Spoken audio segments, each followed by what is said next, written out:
It'll be fun. You're going to love this. Cool. Okay. All right. Well, Melissa, we've got a pretty full house here, and I want to make the most use of our time as possible. We may have a couple of other women join us. So I'm going to kick this off to you and let you tell us how you would like to get started. Do you want everyone to take a second and introduce themselves so you know who they are and where they are? What would be most beneficial to you? Yeah, well, the first thing I think would be helpful is if, you take 1 minute, each person, who you are, where do you live, your business, and you can also tell me how long you've been doing this, and what's the one area you would love a breakthrough in. All right. Everybody got that? So I can type it. All right. So if it's okay, I'll just shout out people as I see them, and hopefully we'll make sure we get everybody. So Andrea, do you want to kick us off since you were... Which one? I think you were one of the first. Oh, that's right. We have more than one. Okay, Andrea Shaw, how about you kick us off? Okay. Well, that's me, Andrea Shaw, and I'm in Chapel Hill, North Carolina. And my coaching business is more and more executive and leadership. It's where I started 22 years ago, and then I went all through sort of life coaching, and I spent 22 or 3 years at Duke Integrative Medicine. I helped create the health coaching program there, and I was an instructor and a mentor, and I just stopped that last year. So I'm coming back to leadership and executive work. And my first coach said, all leaders and executives need, the basics. They need the self-care, and so really my kind of orientation is helping leaders and helping them grow with and protecting their self-care, their health and development. And one area breakthrough, I need more clients now. I need more coaching clients. I also have a PhD in clinical psych, and that's a whole other matter, but I need more coaching clients. I want more coaching clients. Yeah. How many? 10 would be good. Okay. Yeah. All right. And how long would you like to work with each person? I like long engagements. I like deep, long engagements. And most of the people that I work with do stay. Yeah. So a year or more. Okay. All right. Thank you. I appreciate that, Andrea. Sure. Nice. Thanks, Andrea. Thanks for being willing to go first. Yeah. So we've had a few people join us. I just want to real quick, we're just doing introductions, and Melissa has typed the questions that she has for each person in the chat. So don't feel like you've missed anything. All right. Since I said Andrea Davis, why don't you go second for us? Thank you. And I love having such a strong other Andrea in the group. You don't get very many Andreas that are in the same group, but it's cool to have such an amazing other Andrea to learn from. And it sounds like your experience in history has been really exciting over the time that you've been coaching, many years. I'm Andrea Davis. Where do I live? I live in Salt Lake City, Utah. Mm-hmm. I have my own business and have for about 3 years called Elevated Solutions with the 8 spelling. It's unique in that the 8 symbol is a number that I care about and has symbolic meaning to me, but it also is the infinity symbol in my logo. My tagline is forward and upward, limitless possibilities. And that's why the 8 is an infinity symbol. I was in corporate life for 30 plus years and then moved into coaching and consulting 3 years ago. In addition to my own company, I have a a relationship and partnership with Endeavor Management, which is a consulting firm in healthcare and oil and gas, kind of a boutique firm that's actually growing. So I do serve clients for Endeavor as well as my own clients. It's a blend. And I would say that, so I'm doing consulting work and coaching work. Mhm. The breakthrough I want is I'm trying to build a cake with my business. I want the high ticket clients to be the top of the cake. I feel like I have the middle of the cake going. And then I want a one-to-many offer as well. I want to have my business running on all cylinders. Okay, So- thank you. That's me. Thank you. So, when you say a high ticket person, what fee are you wanting to be paid? Well, the program that I'm in that is teaching me how to do that right now is saying 15,000 or more. Okay. Does that fit with what you'd like? Yeah, the offer I'm Okay. working on is actually 30,000, but I haven't sold it yet, so we'll see. Okay. We'll see, Okay. but it's more of a consulting offer though. With coaching at Endeavor, they charge 35,000 for executive coaching. They do the Berkman. I've not yet done any work for Endeavor in coaching. It's all been consulting so far. Okay.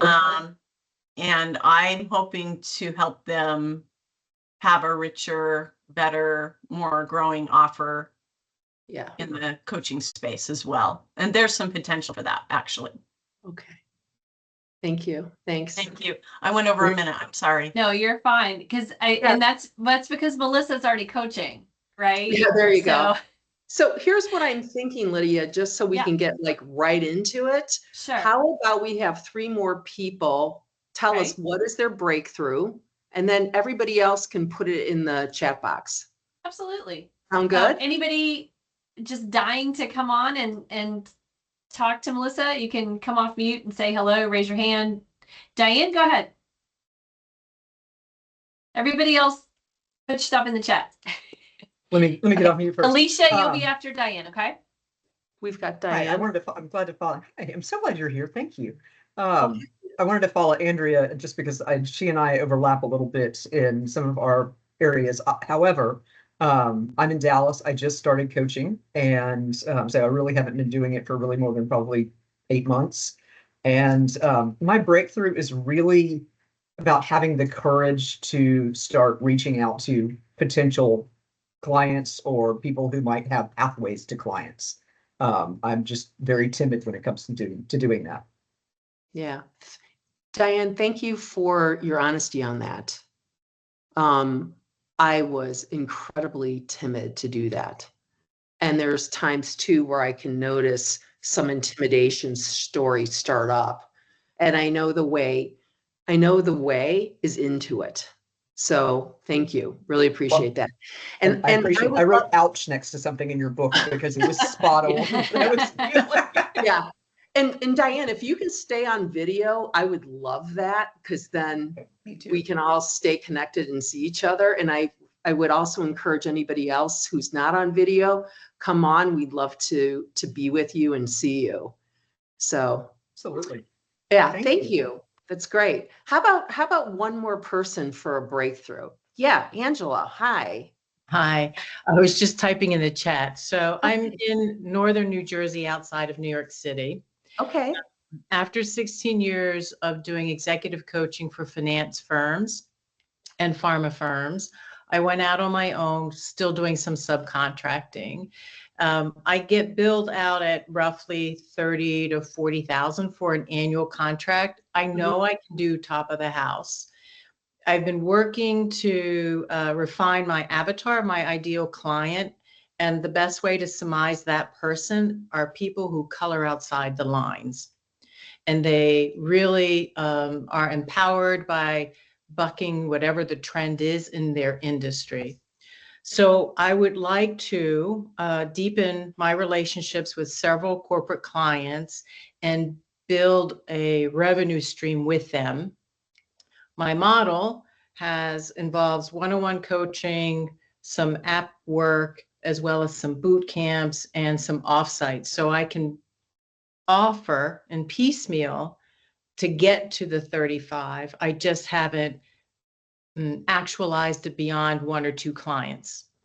Okay, so you're getting billed out by some coaching agency vendor and they're billing you out at 35K, and you'd like to have private clients on your own where you're billing out 35, 40, whatever. Yeah. Okay. Yeah. Yeah, Thank- that's great. Yeah, very exciting, very doable. Okay, good. Very doable. Okay, Can I let Daphne speak, Melissa, because she had her hand up? absolutely. Thank you. My name is Daphne McDonald. I am a speech language pathologist. I have a company called Speaking Life Healthcare. I contract with the school system, but I am pursuing a doctorate in strategic leadership. And during that time, I took a course on coaching, executive coaching. And I would love to see how I can merge those things, my background in communication, speech language pathology, and working with families, leaders who want to improve their communication skills, and also just through learning how because communication is such an important part of coaching, of life. So that's my breakthrough that I'm looking for, a way to merge those things. Okay, all right. Do you think you can? I think I can. I think I can. It's just a matter of yeah, I think I can. Good. Because if you are open to the possibility that this can actually happen, then you can make it happen. And I want to offer to you, if I can, Daphne, Okay. I want to offer this idea to you.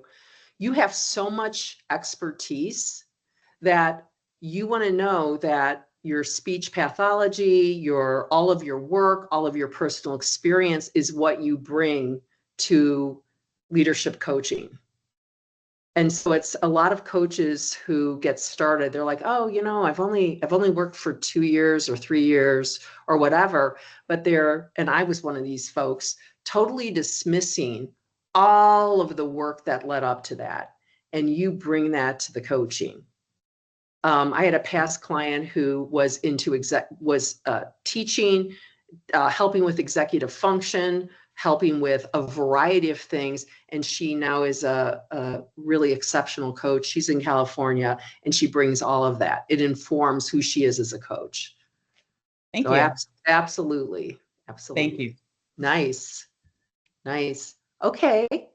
Yeah. And Daphne, if you can stay on, I would love that, so we can see your gorgeous face and keep this conversation going. Anybody else, if you're on audio, join us.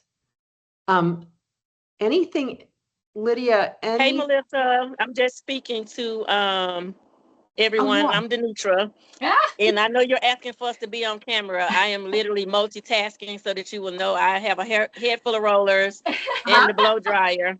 I This is love my it, hair. Deidre. I love it. I'm just being real. So, Melissa, I want you to know that I'm honoring the space of you asking, but this is probably not what you all want to see. Wow. I am. How And I many must people love you would guys like a to lot see this? already because I'm willing to do this and lit it up. But Yeah. thank you for being here with us and for us. I'm going to go off camera so you can see the cute picture. Yeah. Well, Denitra, but he's what gonna would you tell the like truth. the I'll breakthrough tell the for you to truth, be? too.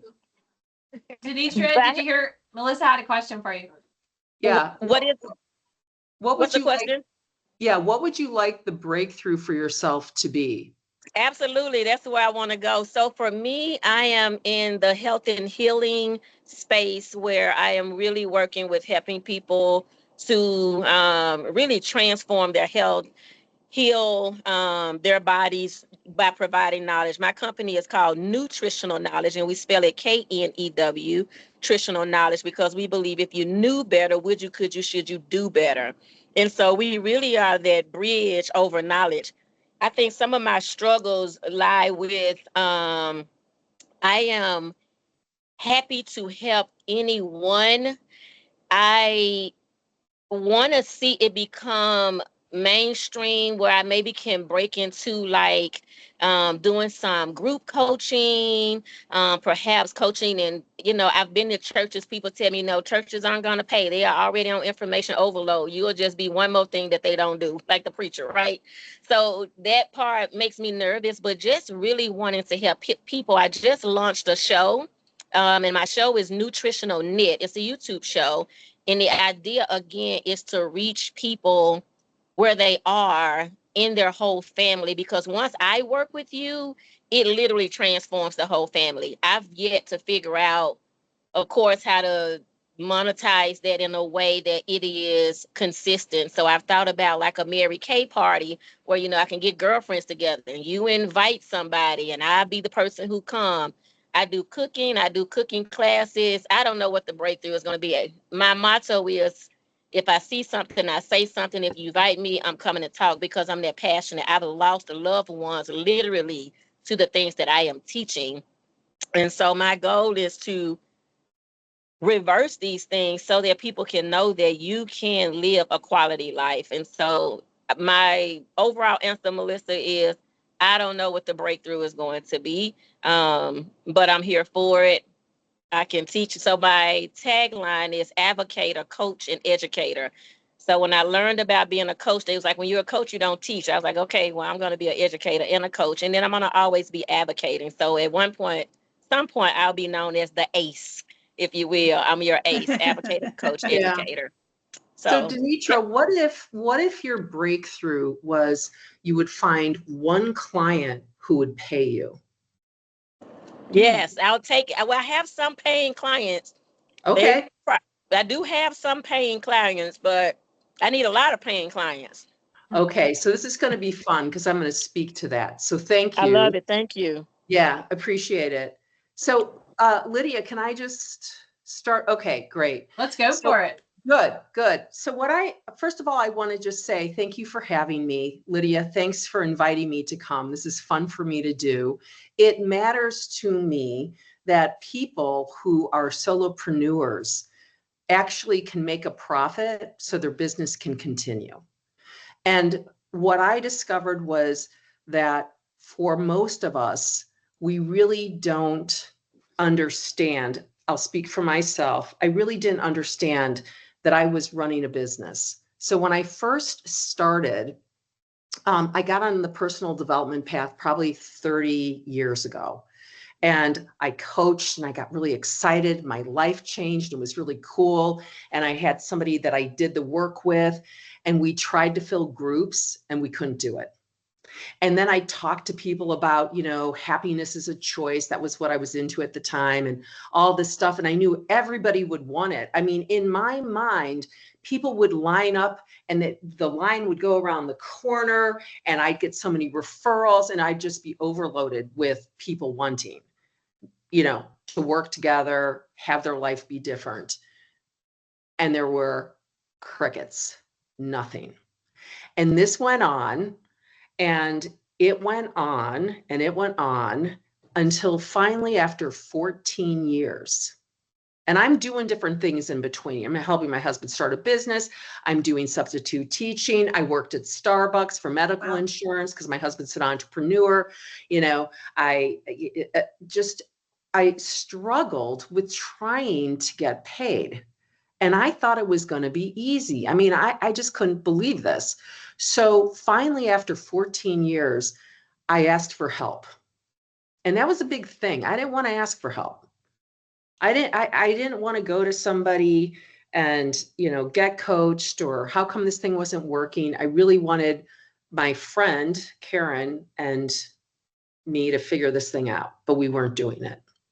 So I get a hold of a guy named Steve Chandler, and I'm looking for a very transactional relationship with Steve. I want his 5 top, tricks and tips. Give it to me, and then we'll be done with this relationship, and I'll just go make a boatload of money. That's what I was all about.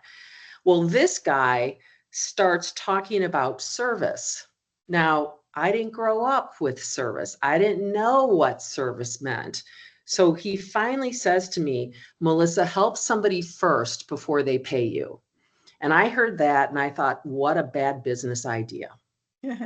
I wasn't in the business to help people first. I was in the business to get people to see how much they needed me and how their life would be so different. And then they would want to pay me.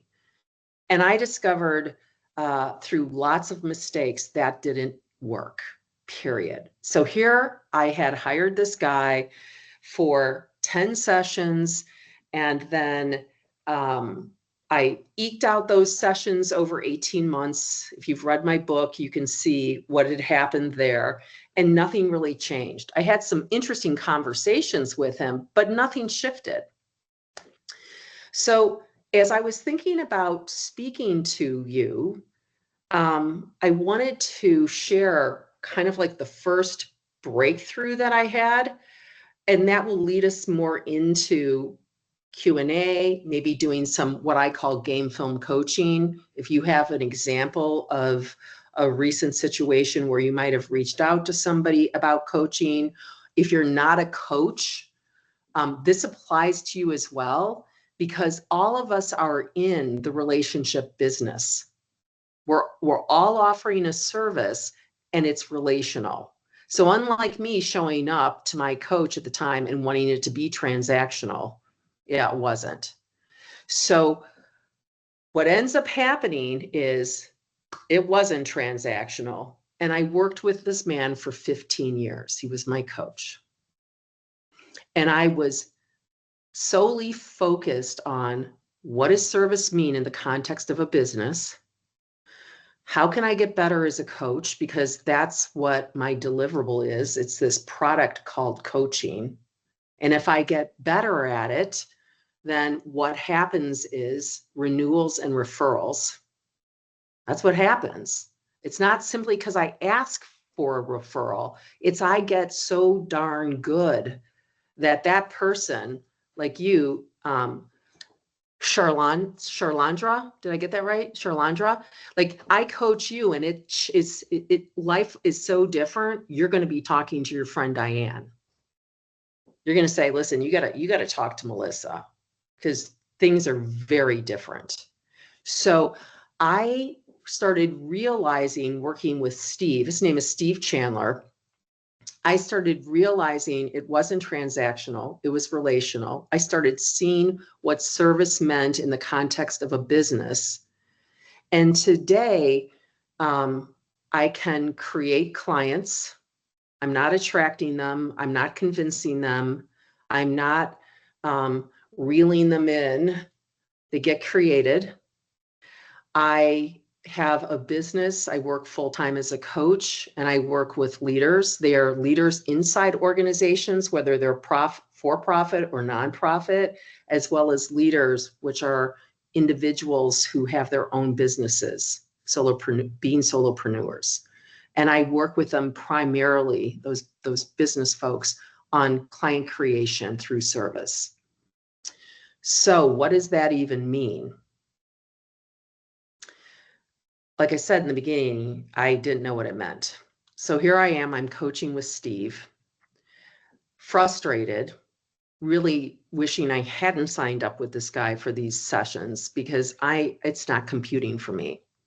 So when we were done with the sessions, and here's the first breakthrough, and mind you, this isn't like in one of the sessions, this is the result of getting coached by this person. The first breakthrough is this.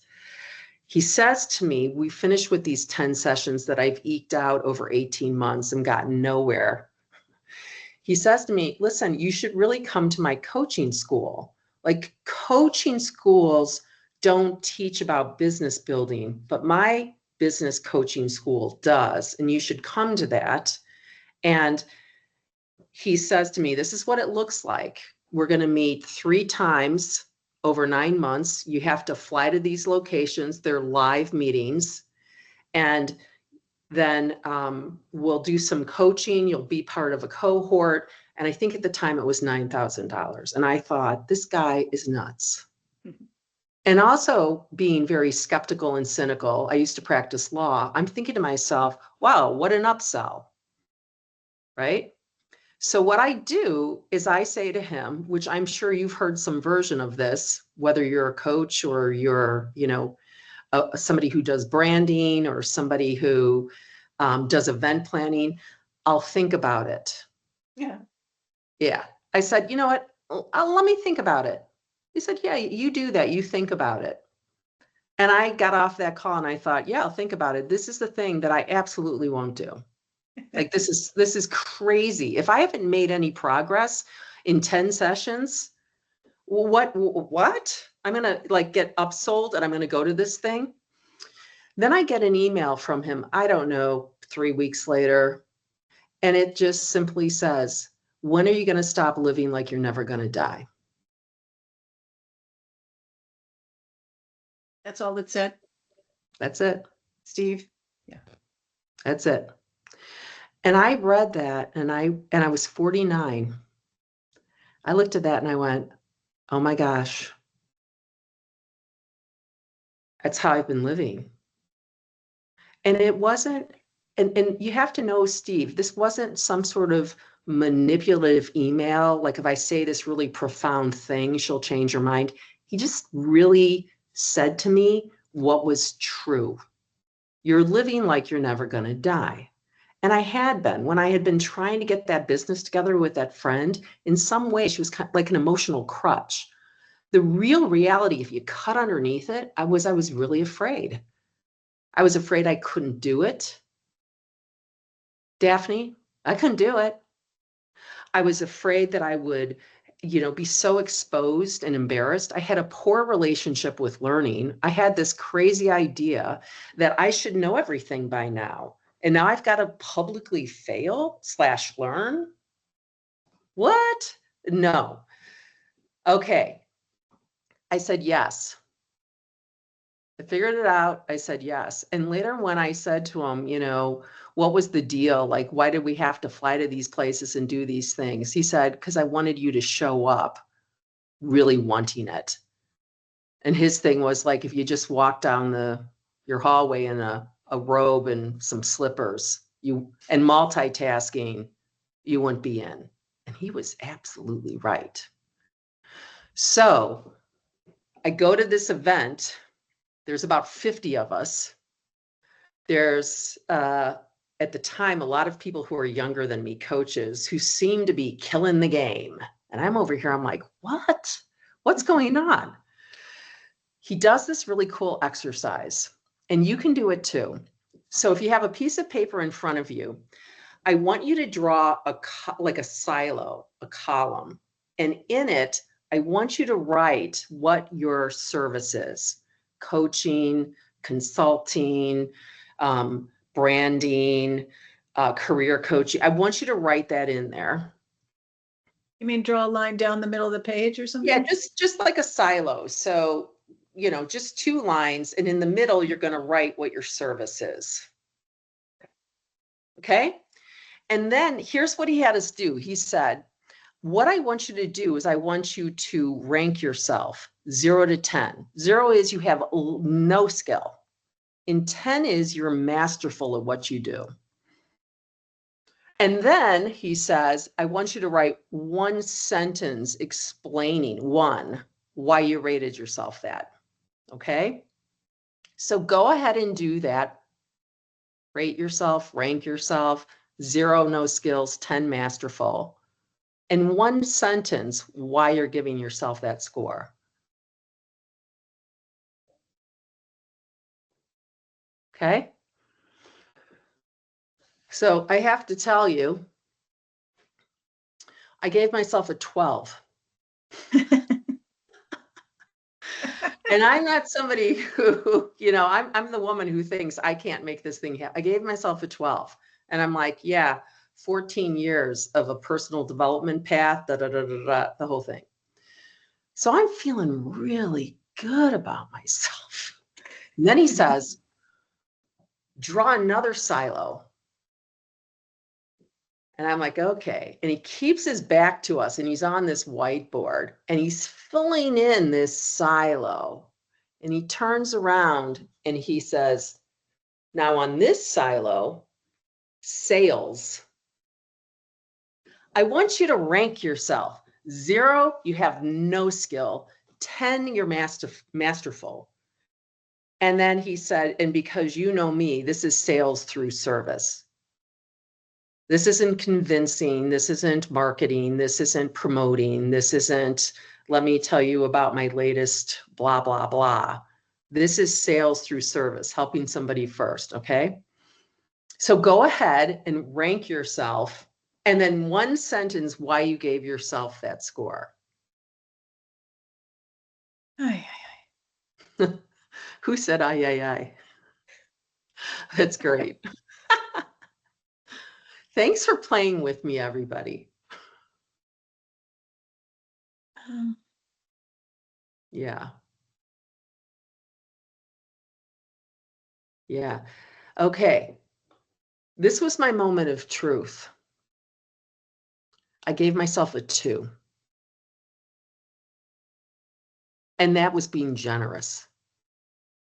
I had no idea what sales through service meant. And I could see that the reason that I was flailing and struggling and being judgy and blaming of other people and thinking that they were somehow supposed to save me was because I didn't know how to sell coaching through service. And this applies to anybody here. If you're not a coach, put in what you do. That's what it was. And you guys, I got to tell you, after that, I went home and I turned around and hired the man for a year. And then I hired him year after year after year for 15 years. Because I thought, you know what? I have no idea. This guy knows something. And you know how when you're with somebody and they're helping and there isn't like a catch, but they really want something for you, you start to relax and trust that individual. And I realized there was something there for me to get. So that was my breakthrough back then. And then you stay on that learning curve, there will always be a breakthrough. And I know you all know that because you're here on this call. So I think if you'd like, put the number in there for ranking yourself for what you do. So if you're a coach, put coaching if you want, and then put the number you gave yourself. And if you gave yourself a 12, okay, that's cool. You can do that. Would you like to do that? You mean put it in the chat? What do you mean? put Yeah. it- Oh, Yeah. Would that be, we'll just put it out there. This is such a great group. Do not be embarrassed to put it out there. These women are, I can vouch for every single one of them. You are in a safe space, so Yeah. I'll put mine in if to Okay, go great. first if that helps. Yeah, and here's the thing. If you feel some level of hesitation and you don't want to, please don't. No, Okay. absolutely not. All good.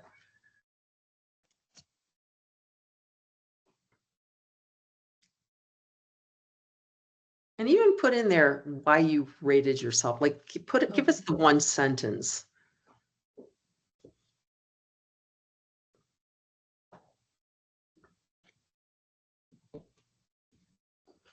okay.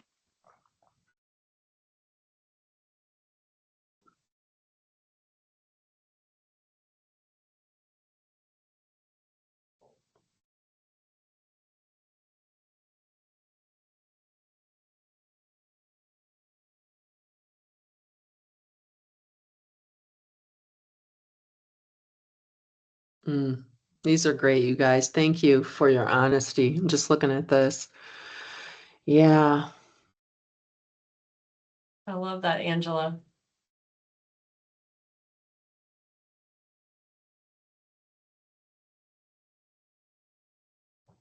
Alicia, you're a 10. What are you doing? No, I said 8 because I'm a learner. I always want I to grow and advance. I know. never think I know enough. And that But- could be a problem sometimes, but I never think I know enough. Yeah. It's cool, Alicia, that you see that is the evidence of somebody who's on a continual, there's no top to the mountain learning curve, and that also can get in your way. That's great. Great noticing. Great And noticing. Diane is my coach and she's way above a 4. So, but I'm right there with her. Like when you're new at something, Melissa, right? It's scary and it's hard to say. I mean, I think that's part of where a lot of us struggle is we're still not convinced, or we're not sure within ourselves that we're really offering value. Yeah. And that makes it hard to talk to other people, Yeah. right? Yeah. So that is, let me just keep going here just a little second. I feel pretty Yeah. sneezing. Do it for- I think my struggle is that, so in the where I feel I land in this space of healing is getting people to know that they need a coach, because people are so heavily leaned into their doctors and what their doctor said and what the nutritionist said, when in actuality, if we go deep, we would learn that they're not trained in nutrition. They're not trained in science. They're medical doctors. And this is no bash on medical doctors, but this is what I'm finding. So it's almost like I'm trying to convince someone, yes, you do need me. And yes, it's worth you paying for. No, this is not the small group church group where I'm going to come and tell you and then you go take it and utilize it. And so that's where my struggle is meeting someone, even on a train. If I look down, I see your ankles, I see your eyes, and I strike up a conversation with you, then 9 times out of 10, I'm going to share enough with you that gets you to thinking. But how do I turn that person then, because I approached you, how do I then turn that person into coaching is what I do and coaching is what you need for you to go to the next level, and here's how much it costs. I think that's where I get kind of lost. Yeah. No, I And- appreciate that. So, Yeah. Denitra, are you open to a little coaching? Absolutely. Great. And I don't mind paying. I'll You send get you it an for free invoice. today, Denitra. I appreciate it, but I'm just saying I value it so much that I know that it is going to be valuable, right? So yes, Melissa, I'm open. I'm closing my mouth and listen. Okay. Okay. So you guys, we'll just jump into the coaching here.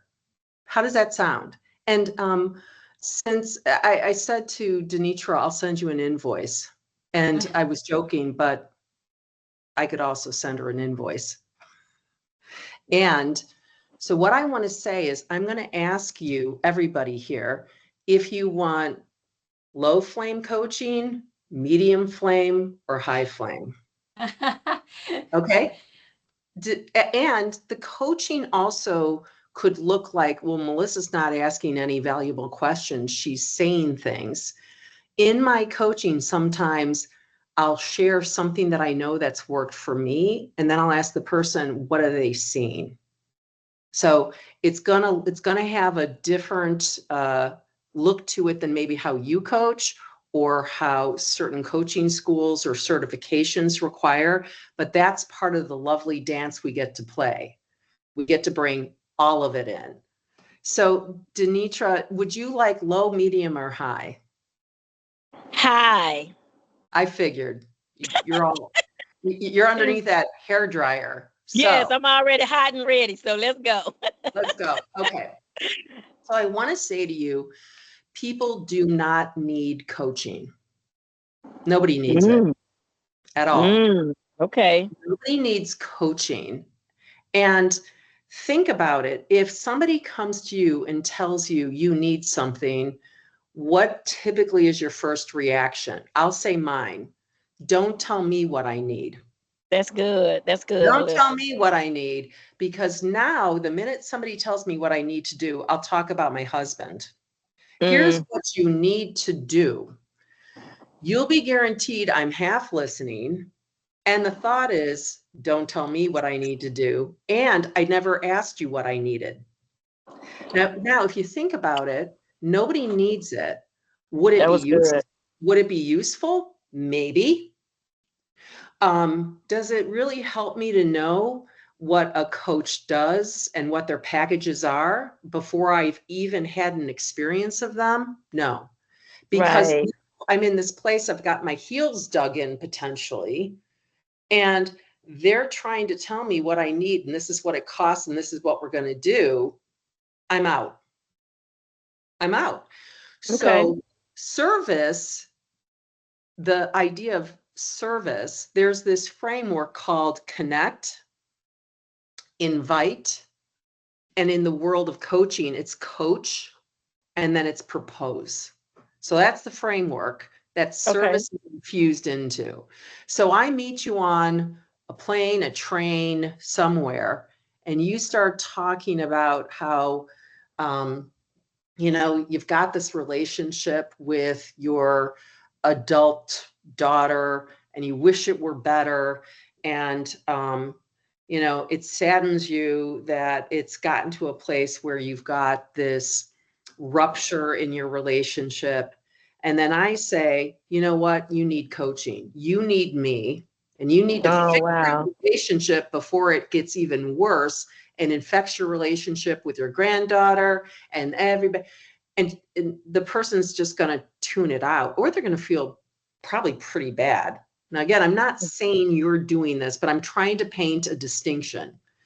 Now, if somebody says that to me and I'm coming through this idea of service, I'm not trying to convince anybody, but I'm fully aware that there's a good possibility that with some coaching, she might be able to uncover something that could change how she sees her daughter and how she communicates with her. So I'm going to hear all this. And maybe in the moment, I might say to her, I hear you. And if you think it might be beneficial, I work with people on relationships because it's such an important part of our lives. It's our whole lives. And if you'd like to have a conversation, we could do a little bit of coaching and we could talk about your relationship. Let's do it. Would you like to? Would you like to find a time? That's the invitation. And if somebody says That to was me, good. That was yeah, good and smooth. That was smooth operator. I like it. yeah, well, it's coming from a place of the focus isn't on me and Mhm. my value or what I think I'm worth or what I can do to change your life. It's on the other person. And it's about what's going on and how can I start to help before they even engage with me, if in fact that occurs. And the reason I'm doing that is because, first of all, I don't know if I can help. Are they coachable? Are they open? Are they willing to be asked questions? I mean, you're the high flame girl, but they may just be kind of nervous. And so now I get to talk to them. Now I get to start to build a little bit of trust with them and let's see if I can help. And their decision to continue to do work together isn't because I'm incredible. It's because they started to see that life started looking different for them. And in that case, we're going to continue. And what I was taught and what I know is that the highest form of service is a paid relationship. I can't keep helping that person no matter how much I would love to, because the change is going to come in their willingness to commit. And in our world, money commits. And then they show up and we're going to talk. And then they're going to take action in between, because coaching's conversation and action, honesty. So the difference then is nobody needs coaching. Nobody needs me. I'm kind of irrelevant. And can they start to evaluate the value of being in a safe place and being asked questions because they've experienced it versus it's a conceptual idea?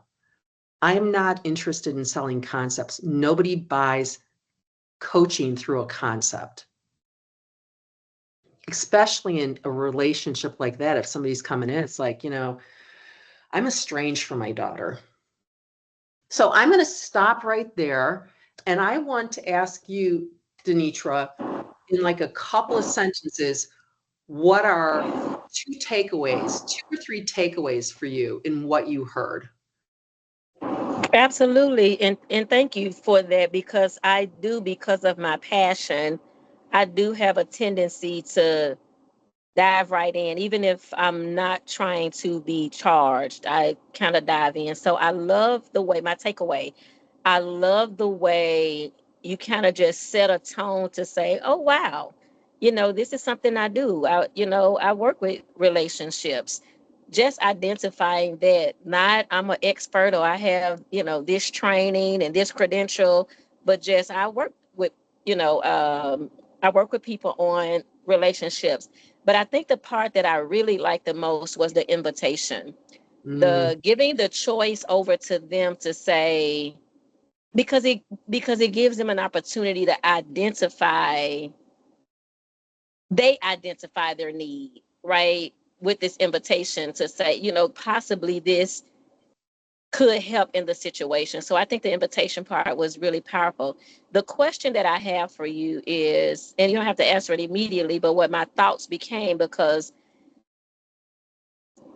in group settings where you've been invited, like in July, I'm going to speak at an event that ultimately the goal is to serve while you're there, but also have a prepared offering, right? Somewhere I've been taught in coaching, like when you speak, you want to have something to offer. People want to know how to maintain.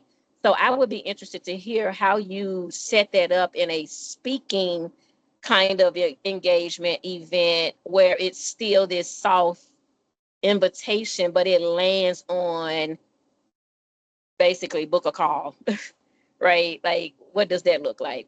That's beautiful. So I want to acknowledge you in two ways, Denitra. One is your willingness to go, hi, Flame.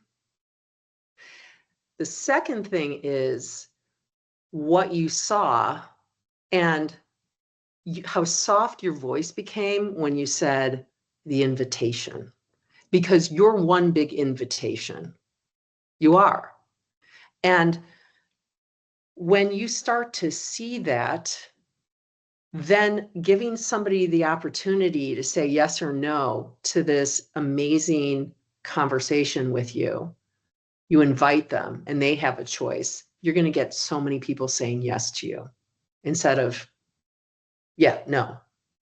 So in a group like that, me too, in this framework that I've given you of connect, invite, coach, propose, your connecting is going up and speaking in front of a group of people. One of the things that you can do is you can offer, you get to decide, you could offer 5 conversations with you. Anybody in this audience who has listened to what we've talked about, who's had an insight, maybe still has some sort of worry or concern or a question, anything, if you think having a conversation would be beneficial to you with me, I have 5 slots. Come on up, select one of them, and then we'll talk. And it's 60 minutes fully devoted to you. And Denitra, I'm not pitching anyone. I'm serving them first. And that Right. gets them into a conversation versus here's my link. Something I've noticed too about calendar links, all good, but when I'm in these initial stages of having a conversation, and I call it an enrollment conversation, what happens is I fall out of the lead and I send the link and nobody signs up. So here, what I'm going to do is I've got a slot on this time, this date, put in your email, put in your phone number, I'll send you a text and I'll send you a Zoom invite. So now I'm still staying in the lead, which to me is also of service. So that's an option for you. You can test that out, 5 slots, 10 slots. And when you offer it from that really genuine place that you came from when you were talking about invitation. Nobody needs it, and would they find it beneficial? And only sign up if it would be useful to you. Okay? Got it. That was Okay. good. Yeah, it's awesome. That was good. So, Awesome. so Melissa, instead of an invoice, I'm looking for the slot. I'm Great. teasing with you. Thank you so much for allowing me to do that with you. I appreciate it a lot. Yeah, thank you for being so available to all of us and real so we can see ourselves in it as well. Everything you're experiencing, Same here. I used to think I had to show up like as the expert. I had to share all of my qualifications. They had to know I was an attorney. They had to know this and that. They don't care. All they care is whether and how you can help them. So if I you love haven't, it. Thank you. so if you haven't read the book, my book, Living Service, read it. It'll help you a lot. Okay. Yeah. Andrea. You're muted. Thank you. Yeah. Maybe this isn't the right exact time, but Denitra was so great an example and very specific, and mine wouldn't be public speaking. Like, Fine. right. So how do you use that, how do you create that enrollment conversation more one-on-one? Like, Yeah. I just say I'm in another group and we just read The Prosperous Coach, which you must know very well. I do. So based on the energy that I got from that, I started contacting very slowly previous clients, and I'm meeting one on the 23rd and whatever. And I know how to sit with him and be really interested. Yeah. And maybe that's it. Is that, I mean, but you have more little specifics with the enrollment conversation. Well, so tell me about this individual. Was the offer to check in, check up?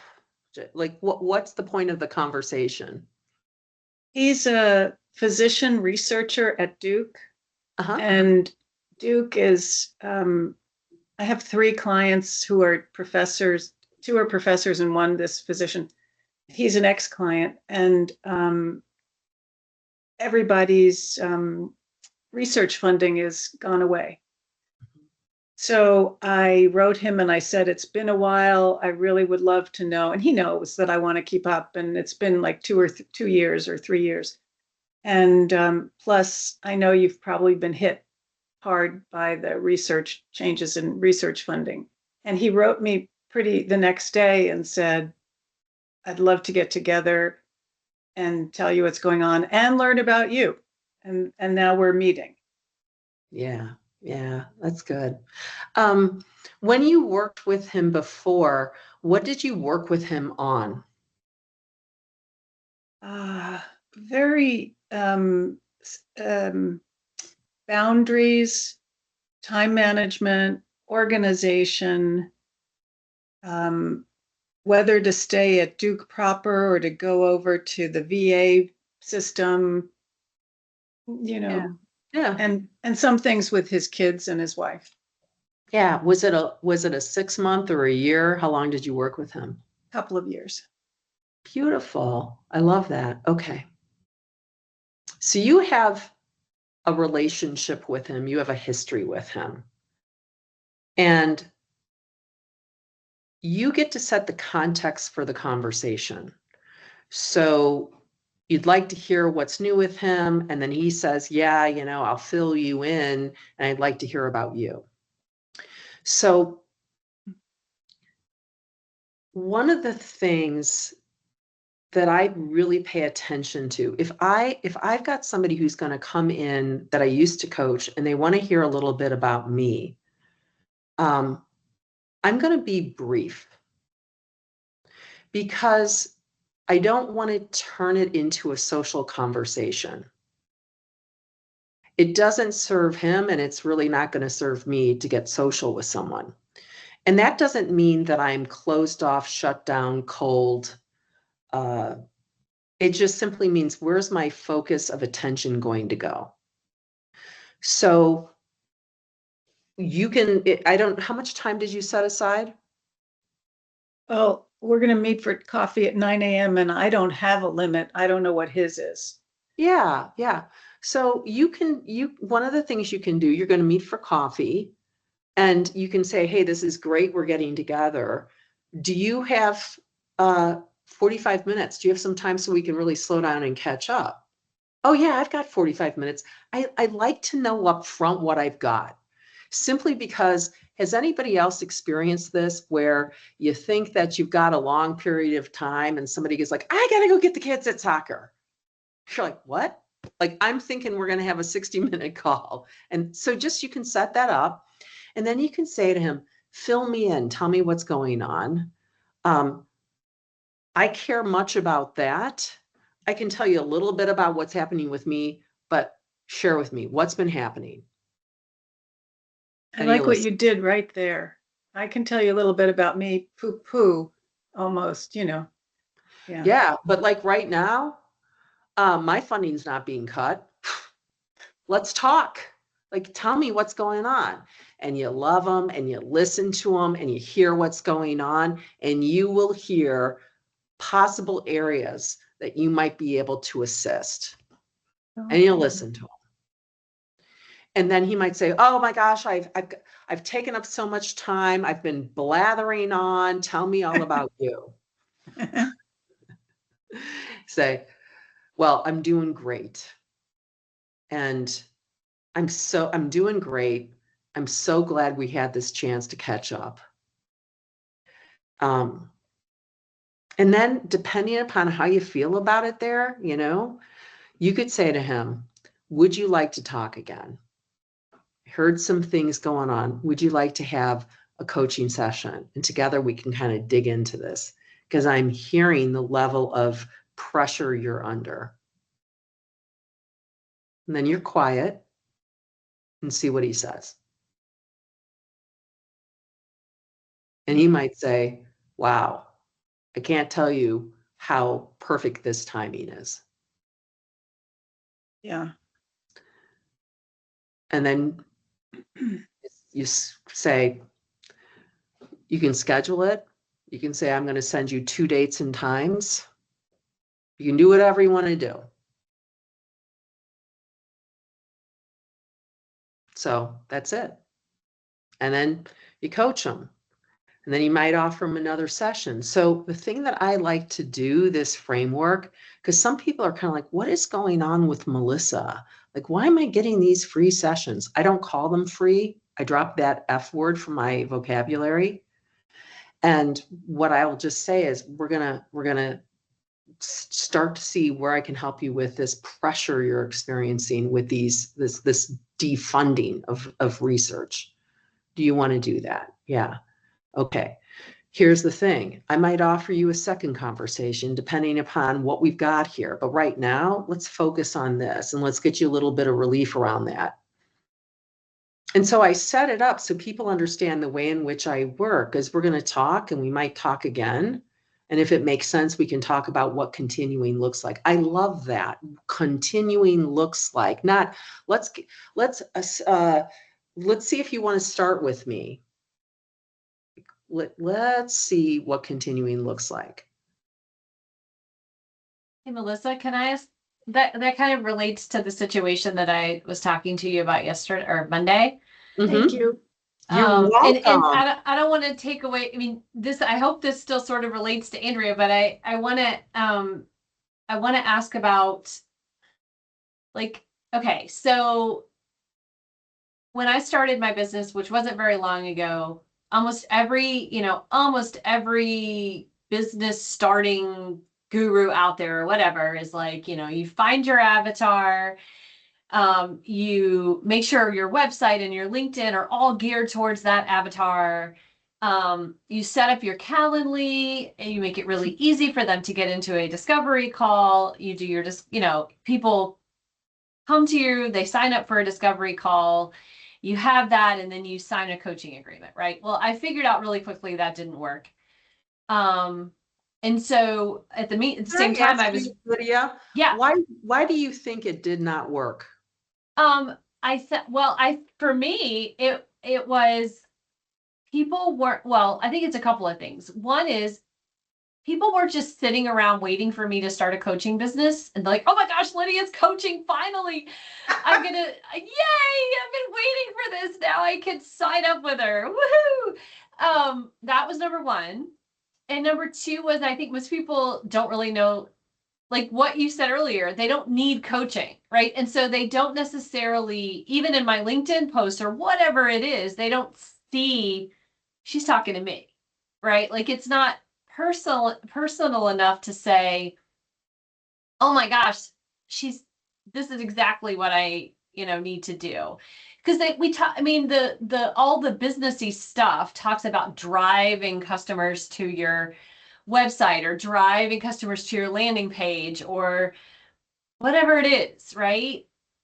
And so at the same time, I found your book, or I read your book. I read The Prosperous Coach because I was in the same group as Andrea and Angela, and I'm like, oh my gosh, this is totally the opposite of what I've been told. Mhm.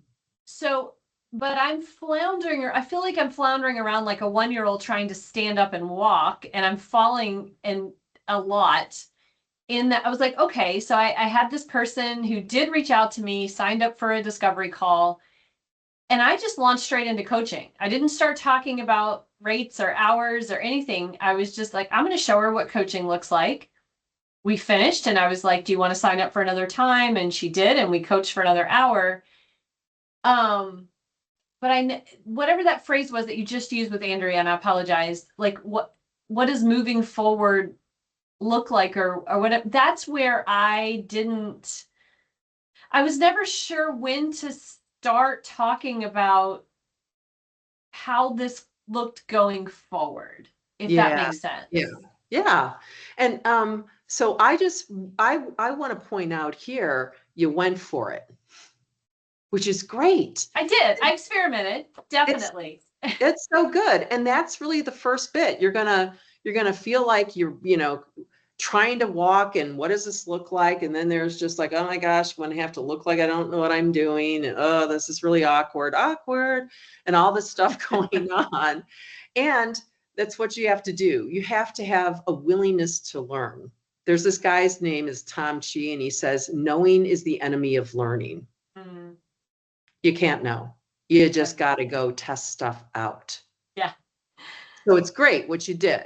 So if I would go back and run Gain Film with you, a possible option, it doesn't mean you got to do this. So that's the other thing. Okay. There's so many different ways to do this.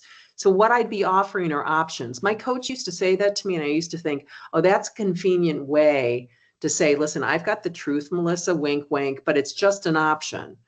The more coaches I've talked to, the more solopreneurs that I've worked with, it's just an option. Everybody's got a completely different way of doing it. Denitra's looks different from Andrea's. Andrea's looks different from Diane. So take it in and see, what do you think? And then you can go experiment. Okay. So somebody signs up for a discovery call. Fantastic. How long is the discovery call? It's an hour. Okay. And in the discovery call, what is your focus? What are you wanting to find out? Well, that would have been good to know, right?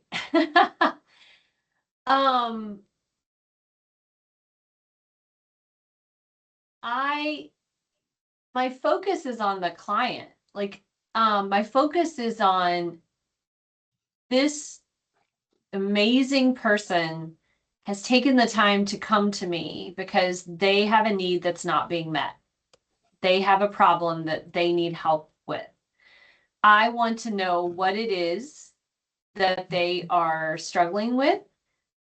And I want to hopefully show them how partnering with me can help them get what they want. Yeah. So right there, if you're wanting to show somebody what partnering with you looks like, you've fallen out of service. Okay. Focus is no longer on them. The focus is on, I've got to show this person some level of value, because if I don't show them value, they're just going to drop off. They're not going to want to have that second conversation. And here's the thing. If you showed up in that conversation and said nothing, that conversation would be valuable. The lamppost, right? Yeah, it'd be valuable. I mean, Yeah. we all know what that's like, right? Andrea Davis, you know what that's like. Somebody listening to you and you're getting some clarity and you're like, whoa, I never saw that before. Oh my gosh, wow. Yeah. That's of value. Yeah. So I want to completely get it out of my head that I've got to show somebody value. Okay. So when they show up, I'm exactly like you. I want to know, so you signed up for this. Tell me what's going on. And I hear it.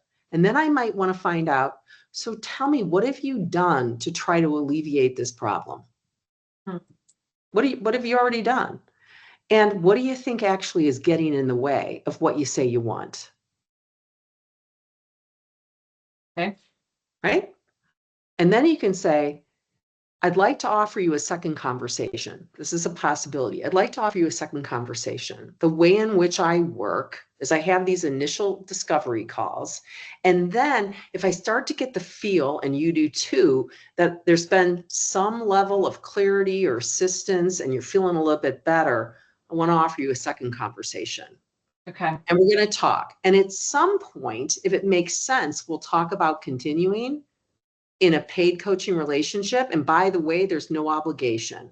Right. This is how I do it, rather than tell you about coaching. And then you have to think about, well, how would that actually work? We're going to work on this. Are you in? Would you like a second conversation? Yes. Great. Okay. Get your calendar out. Let's get the second one. Like, you book it there. Yeah. And I did that. What I didn't do was give any sort of indication of how it would look moving forward. Yeah. And I like that because, I mean, I don't want to put myself in the person's head, but probably by giving no guide rails at all, they were kind of like, I don't know I have no idea where we're moving to or what this is, or is she going to send me an invoice? And we never talked about it. Maybe she's going to send me an invoice and we never, I mean, I could see, I mean, the fact that I didn't give any indication of what I was doing. Yeah. Might have made them feel almost as uncomfortable as me telling them from the very beginning, okay, you're going to sign up for this package and you're, whatever. But thank you. That makes a lot of sense. Yeah. Think of the metaphor. You and I may have spoken about this, but the metaphor of a doctor. If I show up to a doctor's office and I don't know what her protocol is, like, what are we going to do? My white coat syndrome is going to kick in. Sure. And I'm like, what are we doing? If that doctor says to me, hey, Melissa, here's what we're going to do. We're going to check your arm. We're going to make sure it isn't a break. I'm going to give you a script. I want you to go to the front. You're going to get the x-ray. You're going to come back and we're going to come up with our next steps. Now I'm like, whew, okay. Yeah. So you, as the coach, thinking like a doctor, you get to set the context. So people now know what's going on. It's That great. makes sense. Yeah, it's good. Thank you. Thank you. Thank you. Yeah, just real quick, Andrea Shaw, did you have any insight or anything around what we had talked about? Just want to check in, and I'll come to you, Andrea Davis. Thank you for checking back in. Yes, it was very helpful to have kind of that frame around, just like I said, I'm doing great, just what you said, and let's focus on you. And then actually Lydia's question helped me with sort of next steps with my person. And also I was just wondering, hoping, because your book is coming in the mail, if there are, you must talk about this engagement piece examples, right, in there or something like that. You mean about coaching engagements? About making that transition, just like Lydia was saying, and you were saying, well, there has to be a frame, and it's very loose in my head right now. It's not Sure. strong. It is. Yeah. Okay. So I'll talk a little bit about that. I'm going to hop down to Andrea Davis, and then I'll go back to that context that gets created, and then kind of what my experience has been creating one-on-one clients with individual invitations, which they all come down to. Because once Denitra has 5 people who say yes to her, she's now in your position. Mm-hmm. Okay. Andrea, hi. Hey, I don't want to take us off track, so you stop me if we need to revisit what Andrea is asking about. So this is connect, invite, coach, and then propose process really resonates with me. And Nice. I feel like it served me in a couple of ways after a lot of practice and, trial and error and whatever, to really dig deep into the client and what they need and what is it they need before you're ever proposing things.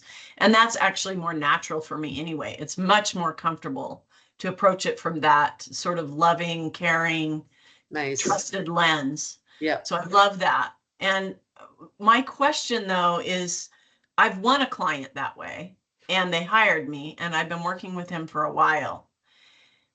And what I'm trying to process right now is when he comes back for a session, he has this sense of he has to report successful outcome each time he comes back, because we set these plans and I feel like we've had multiple breakthroughs. And on the call, he's like, my mind's blown, and he's giving me really great feedback on the coaching session. And then 2 weeks later, when we reconnect, it's like he's wanting to cancel because he feels like he's going to the principal's office and he doesn't have good news to report. Yeah. And he has a lot of, it's very complex client because he's trying to start a business.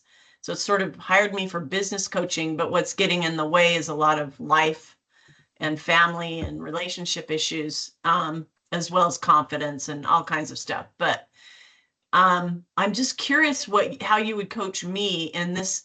I said, you never have to feel like that it's about pleasing me as your coach. I'm just delighted to work with you and to take you on a journey and help you move forward. But don't ever feel guilty like you haven't, because he has had a repeated pattern of not reaching the goals he sets for himself. I'm curious what you would advise. Sorry if that's taking us away from the conversion, which I know is what we're all worrying about, is how do we convert to new clients? And I definitely want that too, and have learned a lot already. But right now, that's my struggle with this particular client. No, it's great. It's great game film. So I don't know all of your context, so I'm just going to make some things up. So and again, this is an option, take whatever makes sense to you and then go test it out. If I have a client who feels like they're not meeting their goals and, they feel ashamed because it's like, oh, I don't know what to report on, that kind of thing, that I want to slow things down. And I want to co-create some agreements with this coach or with this client. And I might say, would you be open to that in our sessions, if you're going to share any wins, that you've got 2 minutes to do it in.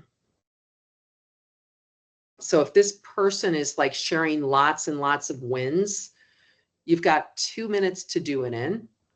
And that way you can share with me what's occurred for you, and then we can get into coaching. So I had somebody who would fill a lot of the time with, I did this, reporting in, a lot of reporting in. And I just said, let's spend less of our time reporting in and more of our time coaching. If I've got somebody who sets goals and they're not meeting the goals, I want to slow them down there and say, let's look at what's going on that these goals aren't being met, or this particular goal isn't being met, and hear what's happening. And then I might co-create an agreement with the individual that we're going to set a goal that for you is more doable. So instead of, I had somebody who was setting really big goals and discovered that why that was being done was that they felt that if they didn't have huge goals, they wouldn't have a sense of urgency. And so we got down to that. So I slow it down and try to get underneath it. And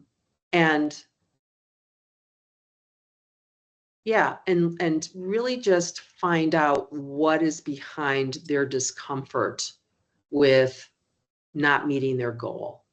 So I know it's, I'm a little vague here with you, Andrea, but is any of that been something you've done or it makes sense to you?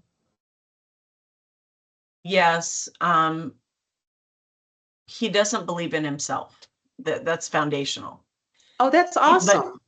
But he will say, I don't believe in myself. So I'm working on, Diane and Lydia will know this, some of his saboteurs, but he's also, success equals a financial result. Ah, And so when I break it down to babies in his mind, in his world, he's not successful until that is achieved and he is out of his struggle and wants to build a really exciting business that I'm excited to see him build if he can get past his own self and some of the barriers in his family. But like finally I said, I just want you to walk. What if we set a goal that you just walk, or what if we do a walking session next time? Because I need to get energy moving through him and see if that will help him do better.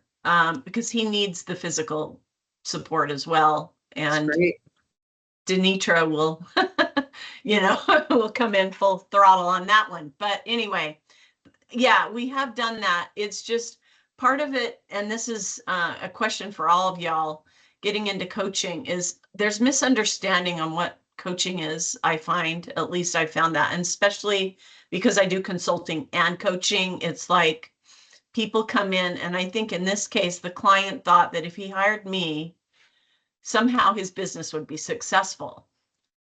And I think if he does the things he sets for himself, his business will be successful. And I am trying to hold him accountable for his goals and what he's doing. But then he feels this guilt and this shame every time he shows up and doesn't report like wonderful news. Yeah. Yeah. Okay. So a couple of ideas. When you said he doesn't believe in himself, I said, awesome. The reason I said that is because I want him to know he doesn't have to believe in himself. That's an extra hoop, like a flaming hoop he has to jump through. Because when I started, not only did I not believe in myself, I believed I really couldn't do it. Like I was really committed to that story. And then I started to see, well, I didn't have to believe in myself. I just had to be willing to take an action. So that was not a necessary thing. Or some people have said, I have to really trust myself. I have to trust the process. No, you don't. You can test something out. You can see, does this work or does it not work? So those are some things to actually consider. We don't have to believe in ourselves. And honestly, how many people here have really believed in themselves before they undertook something that was meaningful to them? I didn't. No. I didn't. So, Andrea, another thought I had too with him is you could co-create an agreement. And the agreement was that for the remainder of your time together, you're going to redefine what success means without it being attached to a financial outcome. Would he be open to playing that game? And if he's like, oh, I'm not sure. Well, let's just pretend we're going to do that. What would equate to success for you if money couldn't be a metric? Have him think about it before the next session. Send him I've got a great idea. Answer this, think about this and come. And then you could do the same thing. Maybe success would be that he took some action, and that action taking was the success, regardless of the outcome. And then you come up with a different game to play. Yeah. I mean, yes, I think I've tried not exactly what you're describing, but kind of ideas around it or similar. The part of it is foundational in that the reason he hired me as a coach was he hired me as a business coach. Yeah. And what it's turning into is more of a life coach to help him do the business. It's kind of evolved. And I, you know, until he's struggling financially. And so until that pain starts to be eased in some way, it's hard for him to focus on anything else. And what I've tried to coach him around is focus on your vision more than your pain. Like where focus goes, energy flows. That's Tony Robbins. But, you know, focus on where you're going and get energy and excited and movement toward that, and not on the pain you're in. But he's living in legitimate pain every day and every month, paying the bills and whatever. So yeah. Anyway, at some point, I mean, he couldn't pay me. He had to quit because he couldn't pay me, and I can't let him go because I want to see him be successful. And so now, like, I'm kind of doing this pro bono contract with him. I mean, I've been working with him for a while. He has paid me some, but now he's come to a point where he cannot pay me anymore. Yeah. Now he feels guilty, and Yeah. it's just messy. And so part of me is like, do I continue going? Like my heart wants to see him succeed so desperately. And when he does, then I said, then you can pay me. Don't Yeah. worry about it right now. I don't know if I'm supposed to be doing that. Well, that's your call, and you're testing it out. You're seeing. One thing I know for myself is that if I want something more than the client wants, we've got a problem. And for me, I'm perfectly okay if the person stops. I can know very much that I want them to have their success. And right now, it's just not doable for them. So, but that's your experiment. You get to see what that's like for you and for him. So thank you. I appreciate it. Yeah, you're in the middle of a grand experiment with this guy. It's good. Thank He you. did say he'd write me a brilliant review in exchange for my services, like, you know, public review. So there's something there. But anyway, thanks for the help. You're welcome. You're welcome. So I'm just going to check. How is everybody doing here? Is this useful to you? Yeah? Yeah, for sure. No question. Good. Good. Yeah, good. Diane, thanks. Diane, what's something that you're getting from this that you're like, oh, really? I didn't know that, or that's cool. I'm going to go test it out. I think I loved what, I can't remember who said it, but I love the idea of doing it scared and the confidence will come. I think that's kind of all of this conversation about just taking that step forward, because I've been assessing it and trying to, well, when I reach this, when I can do that. And I mean, there's always a new hurdle I give myself to be perfect before I start pitching. Yeah, So that's a great. challenge. I love that. Yeah, I still can feel fear, but I'm less interested in the meaning that's applied to that and somehow needing to get rid of it. I don't need to get rid of it to take action. I can still act, you know, I can still go ahead. I can still show up to the group of people that I'm talking to. I can still hold a space for a client. I can still look at a client when they're confused and say, you got to help me, and say, I don't really know what would help. What do you think? Like, I don't need to have the answers. So I love that you're seeing that. Yeah. Thank you. It's so good. Thank you. I appreciate that. Thanks. Okay. Melissa, I think Daphne had her hand have a up for a question. little bit. Oh, sorry. Then Alicia, was it Alicia that just spoke to? Daphne, did you still have a question? Yeah, I do. As we talk about, I told you that I'm a speech pathologist, and what I'd like to do is change the direction that I'm taking my business. I think those that I serve, I serve in the school system, and those that I serve see me as the person who provides that therapy service. But there's a position in the school system called professional learning community, and they're PLC coaches. So those teachers, they teach the teachers to how to work with students, and just they grow the learning community. And I think that is an area, that's how I'd like to be seen now. And so how do I use those strategies of connect, invite, coach, and propose to present, to reach out and offer my services as a coach rather than a therapist, using that strategy of connecting, inviting, and to the district. Yeah. So who do you know in the district who you'd like to have a conversation with about creating a role as a coach in that particular setup? Who do you know who you would speak to? Okay. For years I worked with, we have a system of, we have charter schools. So for years I've worked servicing charter schools. So I think that would be a great start to maybe reach out to the division of charter schools and offer that service. Okay. And do you know the person who's the head of the division of charter schools? I know someone who's working with the charter schools who is on the leadership team. Yes. Great. Okay. So what you could do is set that conversation up and let them know that you've got an idea you'd like to run by them that you think would really benefit the schools. And then do your research. You know, I don't know if this position already exists. Does it? No.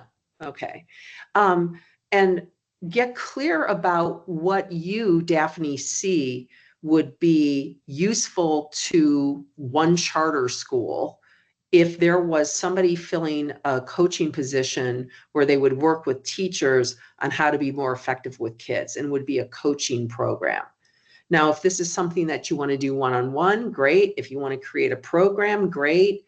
But get clear on what this is so that when you go and you talk to this person, you want to get curious about, well, what have they done, and have they, you know, what kind of trainings have they given the teachers? You know, do your research, but find out from them and say, you know, here's something that I'd like to offer and run as a pilot program. And you can show up and run a pilot program for that school. It doesn't mean, when I say a pilot program, it could be, you could offer a couple of training sessions, you could offer a couple of teachers, one-on-one coaching. It could be for a short period of time. It could be a fee that would be less than what you typically would charge because it's a pilot. You could, you know, so there's a lot of different things that you could offer, and I would get clear on that. And by you getting clear on it, you're getting enrolled in what it is that you're offering. So that's something I was going to say to Andrea about, well, how do you go to this proposed part? You know, you're asking, how do I start this initial conversation? I'm always down for somebody to talk to a person I actually know. Because if I'm searching around, you know how that goes. They don't know me. But if I know somebody in the school, then I can say, hey, I've got this idea. Would you be willing to talk to me? I want to find out more about your teacher-student coaching training situation. And I've got an idea that I thought might be really worthy of us testing out. So you getting clear about what that might be, you want to do that in advance. So you're excited about it. So I'm going to stop myself. What are you hearing here for you? Okay. What I'm hearing is that, so currently they have teachers that have role, but they do not have speech language pathologists who serve in that role, as we know that language is a foundation of literacy. So offering the opportunity for them to, for those early years, me speaking with someone who is in leadership at one of the charter schools, using information that I've used before at a school that I've served this year, showing them some of the techniques that I've used and helping them to see that it would be, that it could possibly benefit the teachers in leading this, in helping the students. Nice. Okay. So I dropped the word possibly out of there. So I've done this I'm just pretending to be you. I've done this program before. I've worked with people as a speech pathologist, and language is primary here in helping people communicate and helping the teachers help the kids. And what I'd like to offer to you is taking the same approach and working with the teachers and helping them so they're more effective with the children. And then you already know what's involved, and they might say, well, that's a great idea, like, but what would that cost, or what does that entail, or, you know, all that stuff. And I'd have a clear idea about what that program would cost. I'd have a clear idea about how many weeks it would be and the whole thing. And then I might say, well, you know, I do 3 segments of this. So the first, you know, 6 weeks focuses on this, the second 6 weeks focuses on B, and the third focuses on C, whatever it is. And what I propose is we run a pilot program and we do the first series or segment of this work. And then your teachers can see the difference. They can feel like they have more tools. They will feel more effective. And that's how we could start. So I kind of like break it down so I can baby step my way in there. That's an option. That sounds good. Thank you. You're welcome. You're welcome. I was just going to add, and you ended up saying it, but I was thinking about the connect, invite, coach propose with the administrator. So you connect deeply with them early on, but then you invite, and that would be maybe a proposal to test this out and see what value it could bring to the teachers and the students, and like do it as a pilot. And then you had suggested that, and then actually do the work to show its value and then come to the proposal. Yeah, you could do that. I don't know. Too. Yeah. It So follows there's the all these- formula. Yeah, Andrea, there's I'm gonna email you to get that, combine those things with what Melissa said. nice. Hey, it's Denitra again. It keeps getting better and good and great. So I had this very situation, and just listening to you, like I passed on an opportunity, I guess, out of fear. So where I live, it just so happens that I've been working with many educators in one place that are really changing. You can see it, they're conversating about it. It's like widespread. And so I had a conversation with the leader in the district who asked me for, and I still haven't sent it, just out of, yeah. So, They had yeah. I asked mean, you and for- even in this moment, he literally was like, send me a proposal, because I sent him because the people that I'm working with are his employees, basically. And I'm like, wow, they're healing, they're coming together. He was like, send me a proposal or send me a job description. I've done neither. and Well, what we is need to rally together and help you get that proposal sent, because that's what we're here for, is to win together. We Yeah. can get Yeah. Okay. Yeah. Even in saying it right at this moment, and I know this guy in my professional sales life, in the sense of I've worked as a professional sales account executive for over 18 years. I have no problem with doing it, pulling the trigger, sending a proposal. Like, it's what I do for a company. I've been very successful. This is how I have relationships with so many educators and, you know, leaders in their in these districts. But I literally am in a freeze.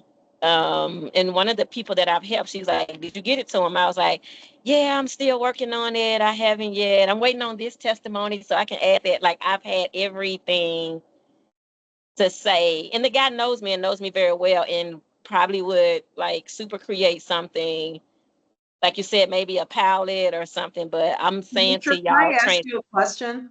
Sure. What's the fear? Mm. Logistically, I wonder, because what I've been doing is serving. Many of these people have not paid. So I've been serving. Logistically, maybe all the back end stuff that, you know, may be required, like, you know, monitoring their weight, you know, how do you measure this? What's the data? Like, I don't know if those things, being able to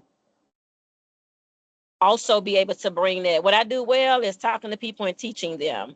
Yeah. This to me Let's- would be on another level that I don't know that I have the skills, if you will, to structure it in a way that it produces the data, captures the data. If it turns out to be a group thing, like, where do I meet them? Yeah, so it's a lots of things going on in my brain that are Yeah. making me not move forward. Okay. So a couple of thoughts. One is slow down and get clear about what you want to offer. And if you think that you have to come up with metrics and data, then you can just say to yourself, do I really want to do that? You don't have to do that. You can come up with what you're willing to offer, and here are the intended outcomes. You're not promising. You can't promise these things. I don't care. Okay. Coaching or, you know, I can't promise. I can't promise you're going to make money. I can't promise you're going to repair your relationship. What I can say to you is I'm going to give you the best coaching and the best training that I can, that I know has worked for other people. And then let's go. Let's test this out. So get clear about what it is that you're offering. Get yourself enrolled in it, that you're excited by it. And don't just send a proposal. You know this guy, what you can do is, this proposal is going to be coming, but what I want to do is I want to walk you through it. So let's set up a time where we've got 45 minutes tops, because I want to make sure what I'm offering fits what it is that you need. Because if you send a proposal out into the stratosphere, you're going to be walking around going, I wonder if they got it. They didn't get back to me. And then it just becomes this distraction again. It's like Lydia's issue. It's like, what's going on over there? So you get to walk this guy through the proposal and make it something that would be enjoyable for you and that would serve them and serve you. Okay? All right, love it. Thank you so much, and Melissa, thank Can you I all jump for in real bringing the quick? topic. Yeah, I just just wait. want to, The I think, proposal, the data doesn't, I'm sorry. no, go ahead, Alicia. I I've was just talked gonna way say more the than you. data doesn't have to be quantitative. It could be qualitative, where you give them a pre-survey, pre-questions, and then post and show this is how they've grown based on how they answer the questions, their new perspective, things that they want to do, and how they feel about themselves. So there's no numbers involved. It's qualitative, it's emotional intelligence. It's showing them on a growth scale. This is how they were before they started with me. This is where they are afterwards. That shows success. And you can summarize that. Yeah. So Denitra, connect with Alicia and she'll help you with that. Well, and that's what I was going to say, Melissa, is that too often we feel like we have to be good at everything and we have to do everything. Yes. And like, as Denitra was talking, I was looking around. I mean, even with a lot of women have had to drop off. I was looking at Alicia. I was looking at Chantel.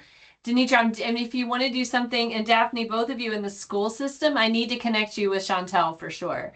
And I was thinking, like, if anybody's on here and you're not an expert in LinkedIn or interviewing, and you've got a proposal that has that, you need to connect with Robin. And Alicia and we've already put proposals in together because we know that we're better together, right? And so I was thinking the exact same thing. Like that's if we go out feeling like we have to do it all and it's all up to us and we're doing it all by ourselves, a lot of times that is where the fear comes from, Denitra, right? Is, you know, I can't do all this. I can't, even if I had the skills, the time that would take or whatever it is, I might not get paid enough to actually, you know, to do all of that. So I think we need to be thinking more collaboratively. Who can I bring Well, I'm alongside me open that to has having a Denitra collaborative call. yeah. I can set it up, and anybody who wants to come and help, I will take it because I literally, I'm being super transparent. I have zero clue to um doing it for myself in my own business. Again, I've been doing it for 15 years, Yeah. so I know what to do. I just don't know how to apply it to what I offer. So Alicia, I appreciate you. And I see Sarita on here. Sarita has already been an amazing source for me through her LA 50. We met a couple of years ago. So she's been amazing. I keep seeing her head just nod. So so yes, thank you all. I appreciate it. I feel built up already to go back and visit what I was creating for him. And so I like the palette idea. I like the idea of, qualitative, because that's what I send him when I send him pictures, like his before and after pictures of these people who are working in his school system that have lost 47 pounds, that are no longer on their meds. And these are people who are in his district, so that he knows. So yes, thanks y'all. Yeah, thank you. Thank you. Can I jump in real quick? This is Sarita. Hello. Actually, I've have worked with Memphis Shelby County Schools in Memphis, Tennessee. How I did it was, of course, I'm a registered vendor for them. First and foremost, you need to do that. But what I've done, it may be a little crazy, but actually was subbing. I was a substitute teacher to get extra income. And I've always had great relationships. Even when my daughter was at high school, she graduated from Central High School. I'm not originally from Memphis, but I knew people. Gaining those relationships is key. I got to know the PLC coaches. So they have professional development sessions, at least 2 or 3, each semester. And so I was subbing at school, got to know the principal. He's amazing. Got to know the PLC coach. I actually went in and did a session for them last year at the end of the year, where I talked to the teachers and did a coaching session and a really learning development pertaining to what are some of the things that they're having issues with as a school teacher, what's going on. So there's a way that you can, my thing is key for me. And I posted this, is building relationships. Mm-hmm. That is key. Which relationship building is a soft skill. I'm a soft skill expert here, but that is key. And that's how my business continues to grow, because I'm getting back out there now more and more, meeting Robin and Lydia in the public in different places to do networking but that's just getting a little insight on how that's done. And I think it was Daphne, you were talking about, having to get into the school system.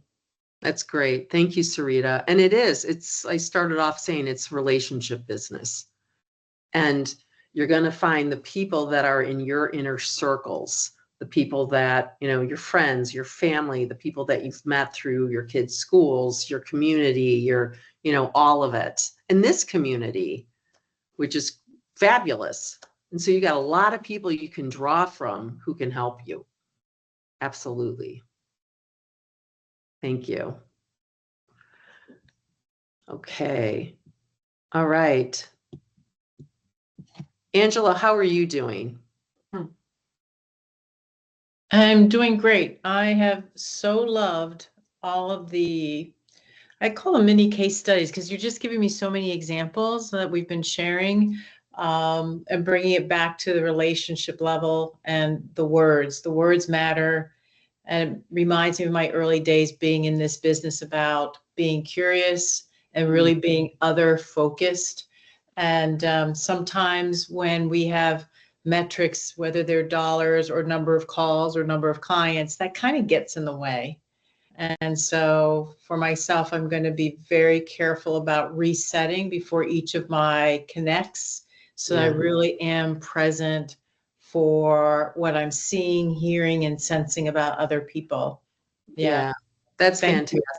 Yeah, that's really good. And outer focus doesn't mean you forget about you. Because you're running a business, this service equation has to include you. It's about what helps somebody. How can I start moving things along? You know, what can they see for themselves? But then what serves me and what serves my business? And Alicia came up with a really great idea that's going to serve Denitra's business, which is it's qualitative. It's not data analysis. It's simply asking people, where did you start off and where are you at now? What is the internal stance shift? What's happening? So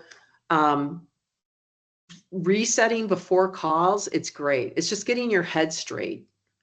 And even though I know that I'm helping somebody and I'm listening to them, like with Andrea, I don't think she's on anymore, but I'm very aware that at some point, in order to continue to help this medical doc at Duke, there has to be a paid coaching relationship, because otherwise I really am not going to make a difference.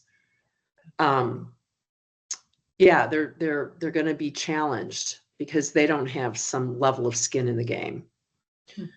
Yeah, it's really good.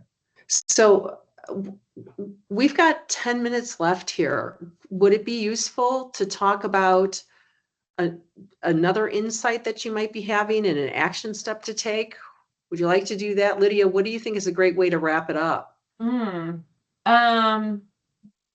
know, I think a takeaway would be very helpful, even though we've shrunk to about half of what we were, which thank y'all for staying on. I mean, Melissa, I think that speaks to how valuable this has been, right? Is for women of this that are this busy to say, hey, this is worth 2 hours of my time. I think that is, if nothing else, the biggest testament to the value that you bring. I mean, I know somebody said it at the beginning, but I want to echo the generosity of, I mean, you gave me time on Monday and you gave me time before that. And then you've given us time I mean, you have been so generous with your time. You have literally shown us what service, exactly what service looks like. So I know everybody else very much appreciate it. You're welcome. Thank you. Thank you.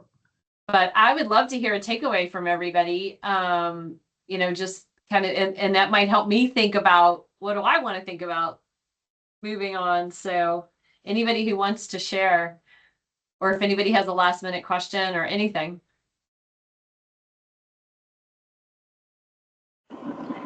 I think I saw somebody put it in the chat.